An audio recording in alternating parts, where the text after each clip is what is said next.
हदीस में आता है अल्लाह के फ़ज़ल में ईमान के बाद सबसे बड़ी जो नेमत है वो सेहत की नेमत है। और अच्छी सेहत के लिए अल्लाह से दुआ करने के अहकाम भी। बीमारी भी अल्लाह की नेमत ही है, लेकिन सेहत सबसे बड़ी नेमत है। इसलिए जब कोई बंदा बीमार होता है तो इस तरह से दुआ करना है कि अल्लाह तबारक व तआला बीमारी जो है वो भी तेरी नेमत है, इस बीमारी वाली नेमत को अल्लाह सेहत वाली नेमत में तब्दील हो। बीमारी को बुरी नहीं बनाई क्योंकि वो भी अल्लाह की नेमत है। इसके जरिए से बंदे के गुनाह माफ होते हैं। बाद मरतबा अल्लाह तबारक व तआला इबरत के लिए हालात डालते हैं, बीमारी डालते हैं। और हदीस में ये भी बयान किया गया है, जिसका खुलासा कि अल्लाह के पास बंदे का एक मुकाम मर्तबा होता है अहले ईमान का, जो अमल के जरिए से अगर वो उस मुकाम तक नहीं पहुंचता है तो अल्लाह ताला उसके ऊपर थोड़े से हालात डाल देता है, बीमारी वगैरह भी डालता है। इसके ऊपर जब बंदा सब्र करके अल्लाह की तरफ रुजू होता है तो सब्र की बरकत से अल्लाह ताला अपने फज़ल करम से उस मुकाम तक उसको पहुंचा देते हैं जो मुकाम उसका है। और बाद में अल्लाह ताला इबरत के लिए भी देते कि दूसरों के लिए इबरत का मुकाम बन जाए, लोग अल्लाह से डरने वाले बन जाए, अल्लाह की तरफ रुजू होने वाले बन जाए। क्योंकि दुनिया में आकर इंसान शहवतों के अंदर पड़ा हुआ है, दुनिया की लज़्ज़तों के अंदर पड़ा हुआ है, दुनिया की रंगीनियों के अंदर पड़ा हुआ है। तो उसके अंदर से उसको निकालने के लिए बाद मरतबा अल्लाह ताला इबरत हालात उसके ऊपर डालते हैं। कभी ईमान का तकाज़ा भी होता है कि अल्लाह देखना चाहता है अपने बंदे के ईमान को कि किस कैफियत में है ईमान के ऊपर, उसका मजबूत कितना ईमान है। ये ज़ाहिर के साथ है तो अल्हम्दुलिल्लाह अल्लाह का करम है, अल्लाह का करम है। कारोबार अच्छा चल रहा है, अल्हम्दुलिल्लाह अल्लाह का करम है। माल और बाग आ रहे हैं तो अल्हम्दुलिल्लाह अल्लाह का करम है। सब चीज़ नवाज़िश होते जा रही, नेमतें आती जा रही, तो बंदा अल्लाह का शुक्र है, अल्लाह का शुक्र अदा करते जा रहा है। तो अल्लाह ताला कभी हालात देखते हैं कि इसकी ईमान की कैफियत क्या है, तो कभी हालात डाल देते हैं। तो जिसकी सराहत कुरान में भी शहादत मौजूद है, तो अल्लाह ताला कुरान में फरमाते हैं, जिसका हमको खुलासा है कि हम तुम्हारा इम्तिहान करेंगे, हम तुम्हारा इम्तिहान करेंगे। कभी तुम्हारी जानों के अंदर नुकसान करके, कभी मालों के अंदर, कभी खेती के अंदर, कभी कारोबारों के अंदर। देखना चाहते हैं कि बंदा क्या करता है, सब्र करता है तो उसके लिए बशारत है। जिनके ऊपर हालात आते हैं और सब्र करते हैं, इन्ना लिल्लाहि व इन्ना इलैहि राजिऊन पढ़ते हैं, तो अल्लाह ताला ऐसे बंदों के लिए खुशखबरी सुना रहा है, खुशखबरी सुना दे मेरे इन बंदों को कि जब उनके ऊपर हालात आते हैं तो वो अल्लाह का दामन नहीं छोड़ते, बल्कि इन्ना लिल्लाहि व इन्ना इलैहि राजिऊन। बाज़ मरतबा हालात के ऊपर इंसान क्या है, गुमराह की तरह हो जाता है, भटक जाता है कि हमारे साथ ये ऐसा क्यों हो रहा, हमारे साथ ये ऐसा क्यों हो रहा। बात तो ऐसा भी होता है जिसकी सराहत मौजूद है कुरान में शहादत कि जो मुनाफिक लोग रहते हैं, जिनके ईमान में कमी पेशी होती रहती है, वो लोग तो ऐसे हो जाते हैं हालात से डर कर, माहौल से डर कर कि बुराइयों की हिमायत करना शुरू कर देते हैं। बात लोग तो ईमान से मुरतब भी हो जाते हैं। आज हालात हम देख रहे हैं, इंसान को बदले से हालात आ रहे हैं, मुसीबतें आ रही हैं, परेशानी आ रही है, लोग अल्लाह का दामन छोड़कर गैर अल्लाह की तरफ जा रहे हैं, अल्लाह की तरफ रुजू होना छोड़कर, अपने गुनाहों से तौबा करना छोड़कर उन लोगों के ज़हनों के अंदर दूसरी बातें आती रहती हैं। उससे बचना है। हालात सिर्फ आपके ऊपर नहीं, अल्लाह तो कुरान में फरमा रहे हैं इस बात कि हम इम्तिहान करेंगे ईमान वालों, हम जांचेंगे। कुरान में ये भी फरमा रहे अल्लाह ताला, क्या तुम ये सब जिसका आपको खुलासा है, क्या तुम ये समझते हो कि इतना कहने पर छूट जाओगे कि हमको ईमान ला लिया अल्लाह पर और तुमको आजमाया ना जाए? नहीं, आजमाया जाएगा तुमको, तुम्हारे पर हालात आएंगे, तुम्हारा आजमाया जाएगा। जिस तरह तुमसे पहले उम्मतों को आजमाया गया, उसमें भी बात लोग सच्चे निकले, बात लोग अपने ईमान से फिर गए। तो इसी तरह ईमान के तकाज़े से कानून यही है कि हम तुम्हारा इम्तिहान करेंगे। वैसे ही हालात के ऊपर बात लोग अल्लाह के रुजू हो जाते हैं, अल्लाह की तरफ बढ़ जाते हैं, और बात लोग क्या है, बुराइयों की हिमायत करना शुरू कर देते हैं। हाँ, तो लोग ये चाहते हैं, ये समझते हैं कि कहीं निकल कर भाग जाएंगे, ऐसा नहीं। मेरे भाई बुजुर्ग दोस्तों, ये कुरान की आयतें हैं, हम जब पढ़ते हैं तर्जुमे के साथ तो ये चीज़ें हमारे सामने आते रहती हैं, हम पढ़ते ही मालूमात ही नहीं रहते हैं। और दुनिया के जो लोग रहते हैं, दुनियादार जो लोग रहते हैं, चाहे वो रिश्तेदार हो या अड़ोस पड़ोस हो या दोस्तान हो या दुश्मनी हो, वो लोग तो हमारे को अल्लाह की तो दुनिया की तरफ में, दुनिया की चीज़ों की तरफ में ले जाते हैं। इसीलिए तो कुरान के बारे में बताया जा रहा है कि कुरान सारी इंसानियत के लिए हिदायत है, क़यामत तक आने वाली सारी इंसानियत के लिए हिदायत है। अब जब हम पढ़ेंगे कुरान को तर्जुमे के साथ मालूमात करेंगे तो मालूम होगा हमारा। ऐसे हालात आएंगे तो हम और अल्लाह की तरफ रुजू होंगे। भाई आपकी औकात क्या है? आपसे पहले जो पैगम्बर गुजरे हैं, नबियाँ गुजरे हैं, सहाबा गुजरे, बुजुर्गान दीन औलिया गुजरे हैं, उनके ऊपर भी हालात है। अल्लाह के नेक बंदों के ऊपर तो हालात आते ही हैं। अल्लाह के जो नेक बंदे होते हैं, जिसके ईमान में जितनी कैफियत होती है, उतना अल्लाह ताला उसको आजमाते हैं, उतने उसके ऊपर हालात आते हैं। आप देखिए तारीख निकाल कर पढ़िए इस्लाम की, बुजुर्गान दीन और अल्लाह जिनके नाम ले हुए हमें, जिनकी बरकतों से मुस्तफीद होने की बातें करते रहते हैं, उनके हालात देखिए, उनकी ज़िंदगी कैसे गुजरी, कैसे उनके ऊपर हालात है, तो क्या करें? क्या तुम्हारी तरह वो किसी और के पास जाकर कदम बोसी कर देते हैं, यानी अल्लाह की तरफ रुजू है, या सब्र करें उसके ऊपर? आप देखिए उनकी सवारी आयत निकाल कर, किसी भी बुजुर्ग से आपका जो अकीदा है, वो बुजुर्ग की सवारी आयत निकाल के देखिए, उनकी तारीख क्या है, देखिए आप जिंदगी कैसी गुजरी उनकी, कैसा कसम मुर्सी में गुजरी, तभी फख्र फाखे में है तो अल्हम्दुलिल्लाह कह रहे हैं। हमारे पास तो सब कुछ होने के बावजूद भी फिर भी हम अल्लाह की नाशुक्री बना करते हैं, फिर दावे करते हैं हम बुजुर्गों से हमारी अक़ीदत है। आपकी जुबान झूठ कह रही है, जुबान ये कह रही है और आपका दिल दिमाग दूसरी बात कह रहा है। वाकई अगर आपको बुजुर्गान दीन और अल्लाह से सच्ची अक़ीदत जैसी रहती है, जैसा ताल्लुक़ रहना तो वैसा ताल्लुक़ रहता, तो हालात के ऊपर आप घबराते नहीं, बल्कि अल्हम्दुलिल्लाह अल्लाह का शुक्र अदा करो कि किस अमल के ऊपर अल्लाह ताला मेरे को ऐसे हालात आए, अल्लाह का शुक्र अदा करते हैं, फख्र फाखे मेरे का शुक्र अदा कर रहे हैं। बुजुर्गों से के आप सहाबा की ज़िंदगियों को देखिए, कैसे हालात है सहाबा की ज़िंदगियों के, मुसीबतों पर मुसीबतें हैं, सब्र कर रहे हैं, मुसीबतों पर मुसीबत है और सब्र कर रहे हैं। फिर अल्लाह ने ऐसा उनका हाथ बना, इसी रहमत उनके ऊपर नाज़िल फरमाई। सहाबा किराम फरमाते हैं, इसका मफ़हूम खुलासा है कि हम सारी ज़िंदगी अगर दुनिया के ऊपर मेहनत करते हैं तो बना नहीं ना आता हमारे पास इतना कि हम ईमान के ऊपर चले तो अल्लाह हमको नवाज़, ईमान के ऊपर अल्लाह ताला नवाज़ता है। सहाबा किराम से की और आगे बढ़िया पैगम्बरों के हालात देखिए, नबियों के हालात कुरान में अल्लाह ताला ने मौजूद फरमाए हैं। आप देखिए कैसे हालात है उनके ऊपर। नबी सल्लल्लाहु अलैहि वसल्लम मछली के पेट में रहे कि अल्लाह की नाशुक्री बना पड़े करे, वो अपने गुनाहों को याद करें, अपनी गलतियों को अपनाएं, अल्लाह के सामने रुजू करें, ला इलाहा इल्ला अंता सुब्हानका इन्नी कुन्तु मिनज़ ज़ालिमीन, बेशक पाक अल्लाह की ज़ात, मैं ही गुनाहगार हूं। यह आयत भी है, यह आयत पढ़ने का हुक्म भी है, अगर तुम्हारे ऊपर हालात है, मुसीबत है, यह आयत करीमा पढ़ो। फजीलत अदायत की गई इसकी, जो बीमारी की हालत में इंसान है और अगर वह ये कलमे को पढ़ता है, ला इलाहा इल्ला अंता सुब्हानका इन्नी कुन्तु मिनज़ ज़ालिमीन, अल्लाह तबारक तआला को उसको उस बीमारी से सहन देता है। यह हदीस के मफ़हूम में मैं बात कर रहा हूँ आपसे कि अगर वो बीमारी से छुटकारा मिलता है, उसको बीमारी खत्म होती है, तो उसके गोश्त से बहता गोश्त उसको अल्लाह ताला अता फरमाते हैं, उसके खून से बहता खून उसको अल्लाह ताला अता फरमाते हैं।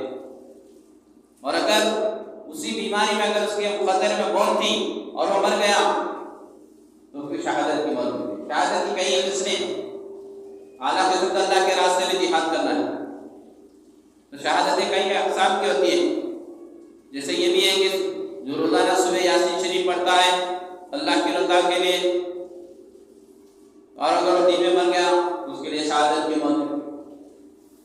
वे रात में पढ़ता है रोज़ाना और रात में उसका इंतकाल हो गया और उसको शहादत की मौत है। ऐसे ही अपने ईमान की हिफाजत करते हुए मर जा रहा है, अपने घर बार की हिफाजत करते हुए मर जा रहा, अपने माल की हिफाजत करते मर जा रहा, उसको भी शहादत की मौत है। शहादत की कई किस्में हैं।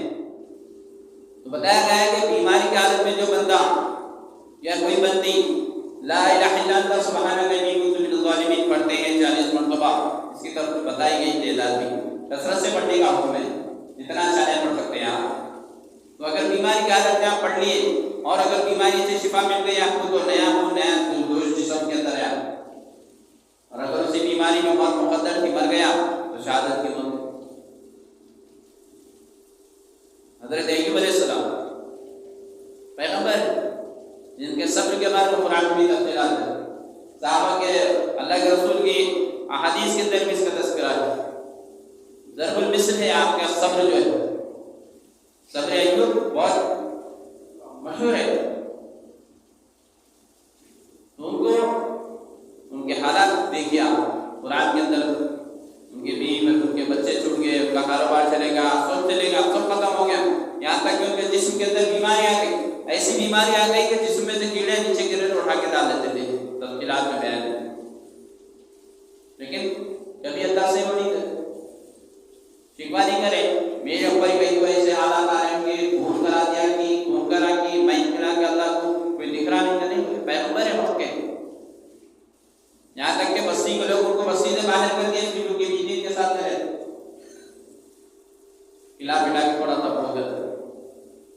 और रोज़ाना अय्यूब अलैहिस्सलाम ने हदीस के अंदर मौजूद है बात, जिसके हम में बात करो, रोज़ाना अल्लाह ताला आपकी सेहत के बारे में पूछते थे कि अय्यूब तुम कैसे हो, कैसे है तुम्हारी सेहत। जब आप सेहत याब हो गए तो जब पूछा गया आपसे तो फरमाने लगे कि सारा से वो हालत अच्छी कि रोज़ाना अल्लाह की तरफ से मेरी गिलास से पूछी जाती। तो हम अंदाजा लगाए यूसुफ अलैहिस्सलाम कुएं के अंदर बचपने में कुएं में डाल दिया उनके भाई, फिर जवानी में खैद में भी सोबतें बर्दाश्त करनी पड़ी, और सबसे बढ़ के हमारे प्यारे आका सरवारे कौनीन ताज़ मदीना मोहम्मद मुस्तफ़ा सल्लल्लाहु अलैहि वसल्लम, जिसके सदक़े में अल्लाह ने सारी कायनात को पैदा फरमाया। आप सल्लल्लाहु अलैहि वसल्लम की ज़िंदगी को देखेंगे आप क़वानीन हयात में कि आप सल्लल्लाहु अलैहि वसल्लम पे भी हालात आए, मुसीबतें आई, फ़ख्र व फाक़ा आया है, बीमारी भी आई, सेहत में भी नहीं है, लेकिन कभी अल्लाह के रसूल ने अल्लाह से शिकवा नहीं किया, शिकायत नहीं की। यहाँ तक कि हिजरत से पहले 3 साल तक बाइकाट, समाजी बाइकाट किया गया था अल्लाह के रसूल सल्लल्लाहु अलैहि वसल्लम,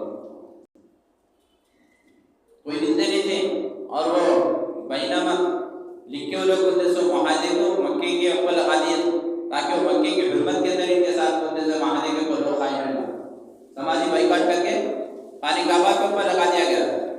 3 साल तक मुसीबतों में परेशानी में रहे सहाबा किराम जो उस वक्त नहीं मान लाए, और अल्लाह के रसूल आपका कराना किसी से लेन देन नहीं होता था, किसी से बातचीत, कोई आए बात बाहर निकले तो मारे जाते थे, जो कुछ खाने पीने का सब खत्म हो गया, यहाँ तक के पत्ते खाते खाते जबान खराब हो गई, चारे पड़ गए थे। साहबा फरमाते हैं कि वो हालात ऐसे थे कि हमको हमारी भूख से ज्यादा हमारे मासूम बच्चों की रोने की मिनमिनाहट उनको तकलीफ देती, ये दूध नहीं रहता था, बच्चे तड़पते रहते। हालात आए तो हालात हमारे ऊपर भी आएगी, हालात हमारे ऊपर भी आएगी। ईमान तकाजा है ना, ईमान नहीं देखेंगे तो मालूम तो होना ना कैसी की उसी कंडीशन है।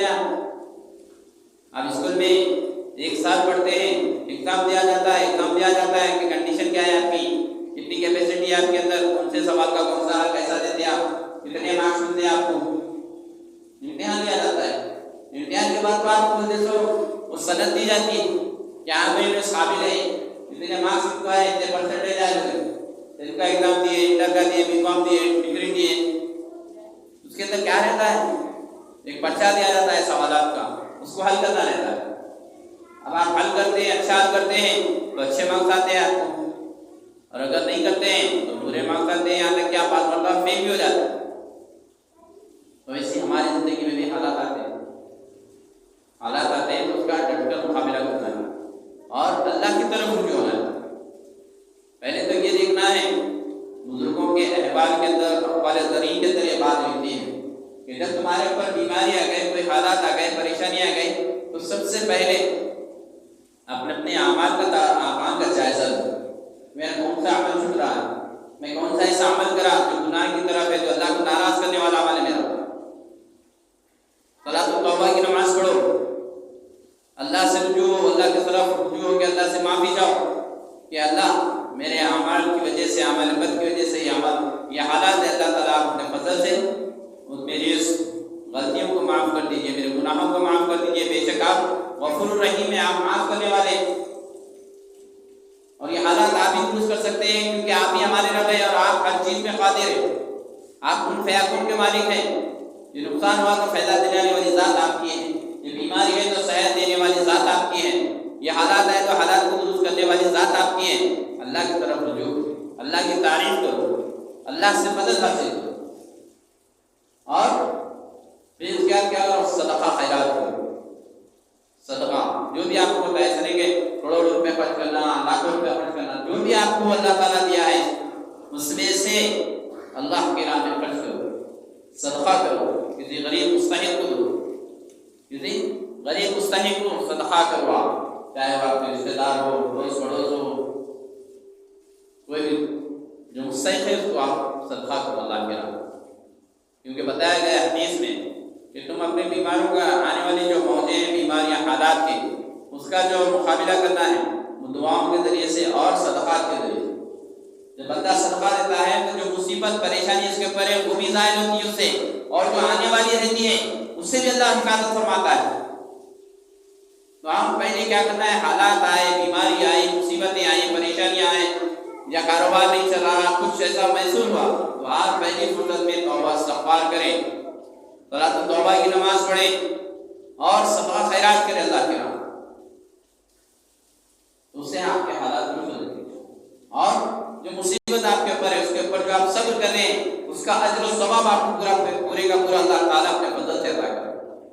और अगर ये नहीं करके आप अगर शिकायतें करेंगे अल्लाह के गैर के सामने, बोलते रहेंगे भाई हमारे को कोई सहारा होगा, हमारा कोई सहारा होगा, अल्लाह को क्या दिख रहा होगा, ऐसे जो अल्फाज होते हैं ना, बात मतलब ऐसे अल्फाज जुबान से निकल जाते हैं कि ईमान सल्ब हो जाता है, ईमान खत्म हो जाता है और आपको पता भी नहीं चलता। हम जुबान से ऐसे अल्फाज निकाल देते हैं हालात के अंदर आके कि हमारा ईमान ही खत्म हो जाता है और आपको एहसास नहीं होता इसका।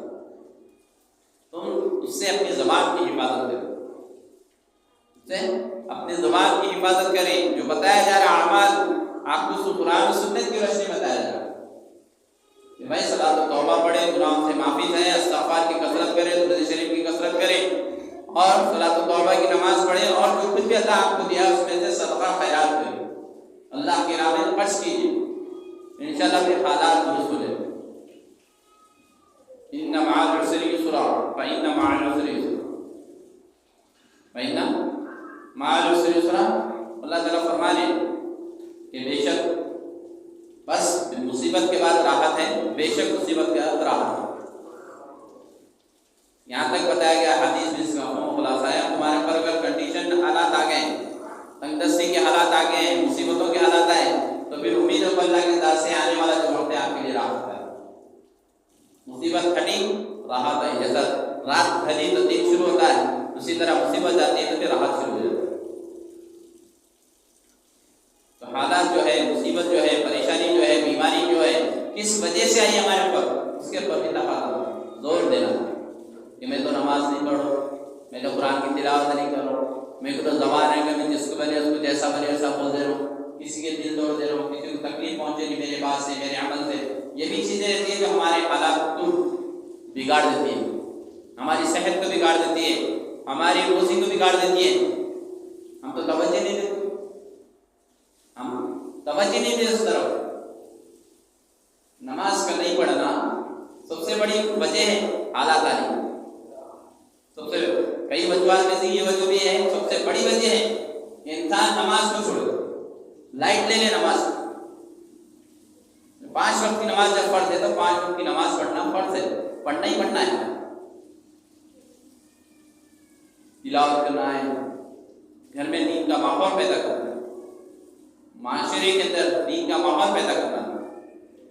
माशरे को सुधारने के लिए कोई नबी आने वाले नहीं, आदम अलैहिस्सलाम से लेके हमारे प्यारे आका सरवार कौनैन ताजर मदीना मोहम्मद मुस्तफ़ा सल्लल्लाहु अलैहि वसल्लम तक जितने भी पैगंबर नबी रसूल आए, हालात जब बिगड़े अल्लाह ताला अपने नबियों को भेजा।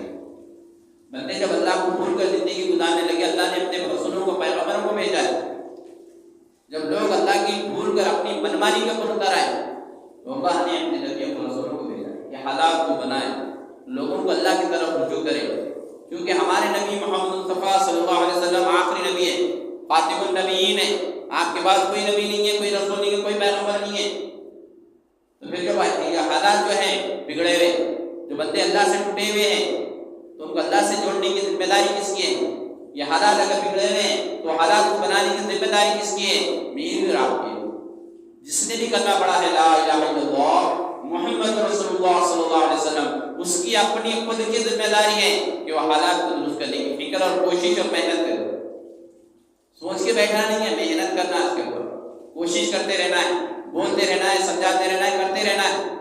जब तक जिंदगी है हमारी बाकी, हमको कोशिश और मेहनत करना है, हालात को दुरुस्त करना है। ये हमारे को अल्लाह ताला ने बहुत बड़ी नेमत दी है। नबी सल्लल्लाहु अलैहि वसल्लम के सदक़े तुफ़ैल में कार नबुव्वत का, नबियों से जो काम अल्लाह ताला ने दिया है वो काम अल्लाह ने हमको सौंपा है कि क़यामत तक कोई नबी नहीं आएंगे, लेकिन ये उम्मत जो है वो काम ये करने वाली है। इसलिए अल्लाह ने कुरान में तारीफ फरमाई कि तुम बेहतरीन उम्मत हो, लोगों के नफ़े रसानी के लिए निकाले गए हो, तुम अच्छाई की दावत देते हो और बुराई से रोके हो। कुरान में टाइटल दिया अल्लाह ताला ने, काम सब में अल्लाह ताला हमारे, इसलिए तो ऊंचे दर्जे के हैं। आई उम्मत सबसे आखिर में, लेकिन जन्नत में सबसे पहले ये उम्मत जाने वाली। इस वजह से जाएंगे, ये काम करने वाले। अगर हमें काम अगर बिगाड़ने वाले बन जाए, हमें माशरे को बिगाड़ने वाले बन जाए, हम ये बंदों को अल्लाह से तोड़ने वाले बन जाए, तो फिर कल आखिरत का बहुत बड़ा हिसाब देना पड़ेगा। क्योंकि मरकर अल्लाह के पास जाना, मुझको भी जाना है, आपको भी जाना है, चाहे मैं पहले जाऊँ या आप पहले जाए, लेकिन क़यामत में सबको एक जगह खड़े होना है, अल्लाह के सामने अपनी जिंदगी का पूरा पूरा अमाल का हिसाब देना। क्या करे थे, क्या नहीं करे थे, कितनी दीन के लिए मेहनत करे थे, कितनी लोगों को अल्लाह की तरफ जोड़ने के लिए फिक्र और कोशिश करे थे, ये अल्लाह ताला पूछेंगे आपसे। इसके लिए हमको मेहनत और कोशिश करना है, अल्लाह की तरफ रुजू होना है, हालात के ऊपर अल्लाह की तरफ रुजू होना, अल्लाह से ही मदद मांग सकते। कुरान में भी अल्लाह ताला फरमाए कि जब मुसीबत आ जाए तो नमाज और सब्र के जरिए से अल्लाह की मदद हासिल हो। नमाज अल्लाह बताए कुरान के अंदर, नमाज और सब्र, एक तो नमाज पढ़ना है, दूसरे सब्र करना है। हालात तो आपको चेंज हो जाएंगे आपके, और अल्लाह की मदद आपके साथ होगी जब आप नमाज भी पढ़ेंगे और सब्र के साथ अल्लाह की मदद हासिल करेंगे।